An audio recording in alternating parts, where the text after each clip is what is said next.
ہم خود اپنے کو ہم سب سے اچھے نظر آتے ہیں اور دوسرے سب عیبدار ہیں، دوسرے میں کوئی نہ کوئی خرابی ہے۔ میں مکمل ہوں، کامل ہوں، میری عقل بھی کامل ہے، میری دیانت بھی کامل ہے، میری امانت بھی کامل ہے، میری سوچ بھی کامل ہے، اور دوسرا جو ہے اس میں کچھ نہ کچھ گڑبڑ ضرور ہے۔ یہ دماغ میں سمایا ہوا ہے۔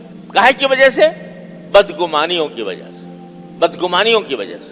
نتیجہ یہ کہ ایک مسلمان کا جو اکرام ہونا چاہیے، جس کا ہمیں حکم دیا گیا ہے کہ ہر مسلمان کا اکرام کرو، اس کی عزت کرو، اس کی توہین نہ کرو، تو یہ بات ہمارے دل سے اس لیے نہیں نکلتی، یہ ایسا حقیقت میں اس پر عمل اس لیے نہیں ہوتا کہ ہمارا دل بدگمانیوں سے بھرا ہوا ہے۔ فلاں نے یہ کام کیا تو یہ میرے خلاف سازش ہے، فلاں نے یہ کام، پتہ نہیں کس قسم کے گمانوں سے ہمارا دل بھرا ہوا ہے۔ قرآن ہماری نبض پر ہاتھ رکھتا ہے، جیسے نبض پر ہاتھ رکھ کر طبیب مرض بتاتا ہے، تو قرآن نبض پر ہاتھ رکھتا ہے ہمارے، کہ جو تمہارے درمیان جھگڑے پھیلے ہوئے ہیں، نفرتیں پھیلی ہوئی ہیں، عداوتیں پھیلی ہوئی ہیں، ان کے اسباب ہم تمہیں بتا رہے ہیں، ان سے بچو۔ ان میں سے ایک سبب بدگمانی ہے۔ صرف دل میں گمان کر کے بیٹھ جانا اور گمان کر کے اس کو پکا کر لینا، یہی حرام ہے۔ اور اگر زبان سے کہہ دیا، وہ بدگمانی کی بات زبان سے کہہ دی، تو اس میں ایک دوسرا گناہ شامل ہو گیا۔ کیا شامل ہو گیا؟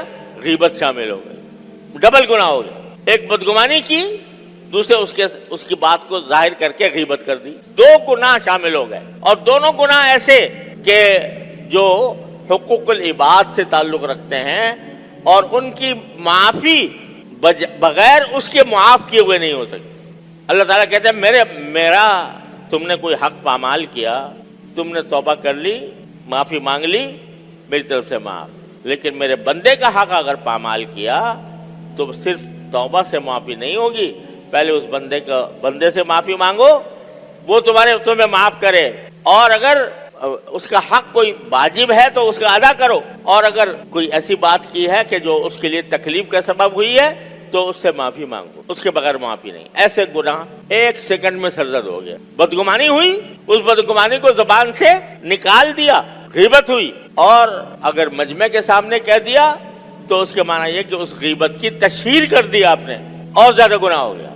یہ ہیں اسباب ہمارے درمیان معاشرے میں فساد پھیلانے والے، معاشرے کے اندر جھگڑے پیدا کرنے والے، نفرتیں پیدا کرنے والے، عداوتیں پیدا کرنے والے، جو قرآن ہمیں بتا رہا ہے۔ اللہ تعالی ہمیں سمجھنے کی بھی توفیق عطا فرمائے اور اپنے طرز عمل پر غور کر کے ان کی اصلاح کی بھی توفیق عطا فرمائے۔